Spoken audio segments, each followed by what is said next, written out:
According to the NCA, launderers working for the group are operating at least 28 cities and towns across the UK. What the NCA are saying is that they've established a link between this multi-billion-dollar money laundering network.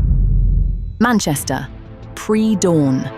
Officers from the National Crime Agency and Greater Manchester Police moving through a city that has its own drug economy, its own firearms problem, and its own criminal infrastructure that has been quietly absorbing London networks for years. Addresses in Moss Side, Cheetham Hill, and Longsight.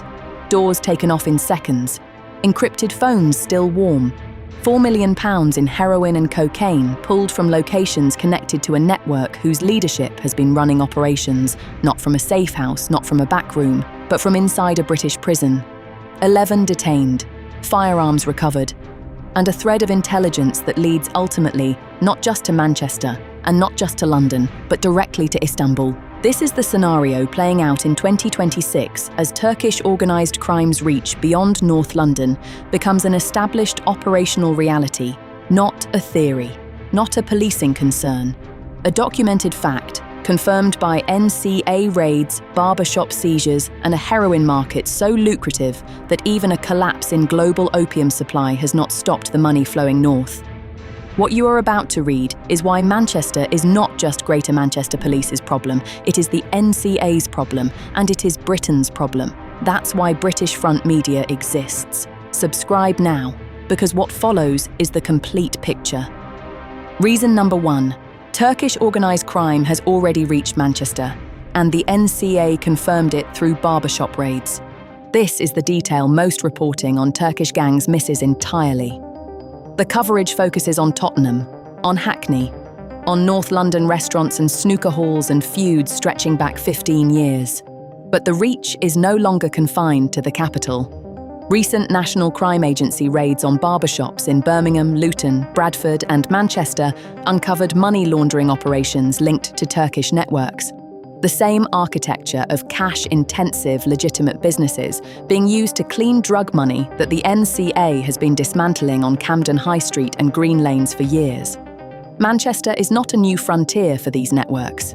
It is an established one, and the barbershops that look, from the street, entirely ordinary are the visible end of a financial pipeline that connects back to the same criminal families whose names London law enforcement has known for decades. The NCA itself confirmed the picture directly. Intelligence linking the use of barbershops and other cash-intensive businesses to money laundering has, in the agency's own words, risen in recent years, and the response has been coordinated, multi-agency and national, covering 19 different police forces and regional organised crime units in Operation Machinize alone. Reason number 2. Turkish gangs are Britain's #1 firearms threat, and that threat does not stop at the M25. Metropolitan Police Chief Superintendent Rick Seward said it on the record. The Turkish gangs are the #1 threat to the UK and London in terms of firearms.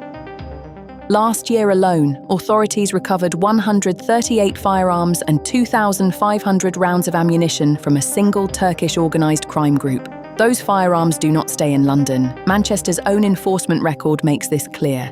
Greater Manchester Police's Operation Venetic strand alone produced nearly a dozen firearms, over 1,100 rounds of ammunition, over 12 kilos of Class A drugs, and over £2.5 million in cash seized, with EncroChat evidence showing Manchester-based dealers ordering AK-47s at £10,500 each and discussing moving weapons through safe houses within the city.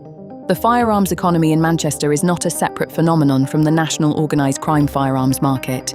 It is the same market, with the same supply chains. Reason number 3. Manchester's drug economy is now industrial in scale, and heroin is at the centre of it.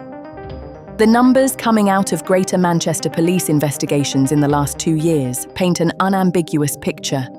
One gang alone was collecting over £2 million a month in drug money, cocaine and heroin both, before being jailed for a combined 36 years. Another operation, the Landmark investigation that produced sentences totaling almost 207 years across 10 defendants, estimated the street value of Class A drugs, handled by the gang alone at £26 million.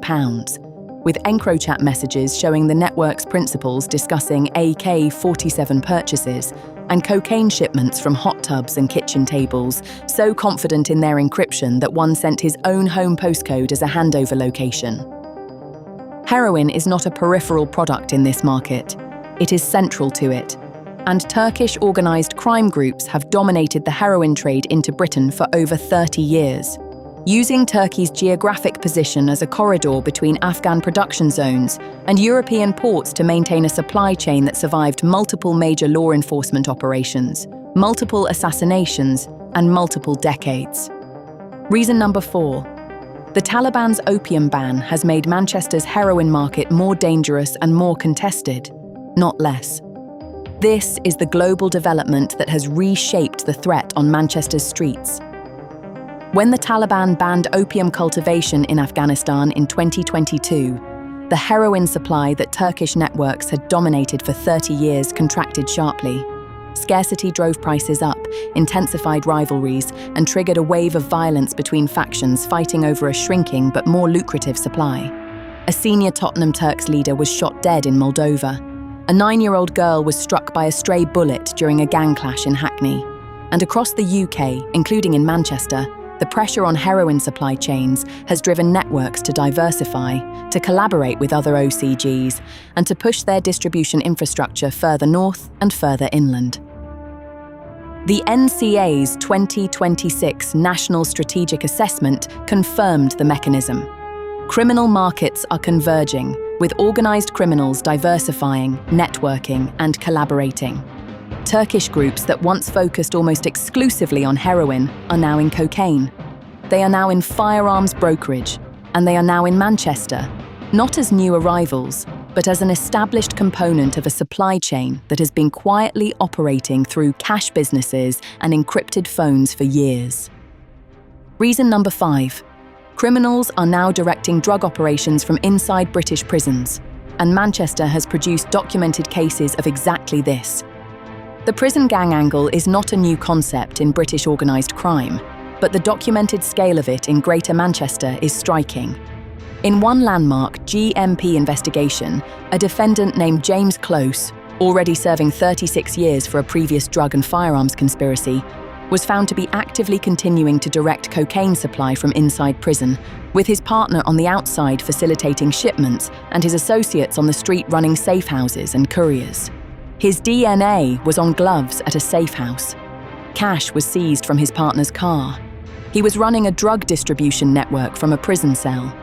The NCA itself flagged this pattern nationally, noting a case in which a convicted murderer and 2 accomplices staged an elaborate scheme to help criminal associates escape big prison sentences for international drug trafficking, underlining that for the most sophisticated, organised crime groups, a prison sentence is an inconvenience to be managed, not a disruption to operations.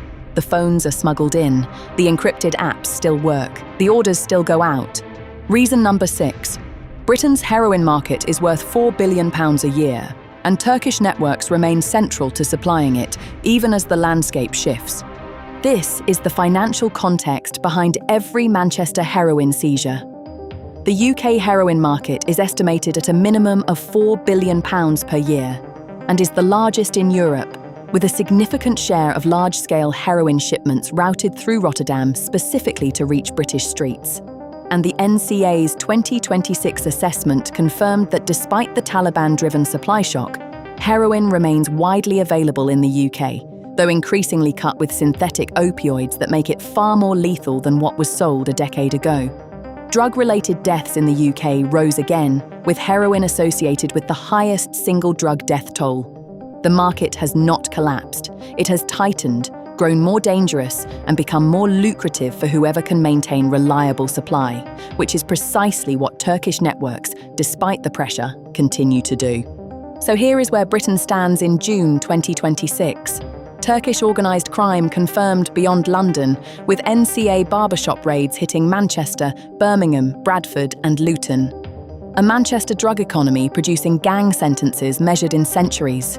Encrypted EncroChat networks ordering AK-47s at 5 figures each while dealing cocaine from hot tubs. Prison-based gang leadership running live distribution networks from inside British jails. A £4 billion heroin market increasingly cut with fentanyl-class synthetics that make every user a potential fatality. And Turkish organised crime groups nationally described on the record by the Metropolitan Police as Britain's single biggest firearms threat. 11 arrested, £4 million in narcotics seized, firearms recovered. The question, as always, is not whether the morning's operation was successful. It was. The question is whether it reaches the architecture above the 11 people in handcuffs. The Manchester network did not build itself. It was built by people who are still, in some cases, giving orders from behind a cell door, and still in others, sitting in barbershop chairs in cities the public has not yet been told to look at. Subscribe to British Front Media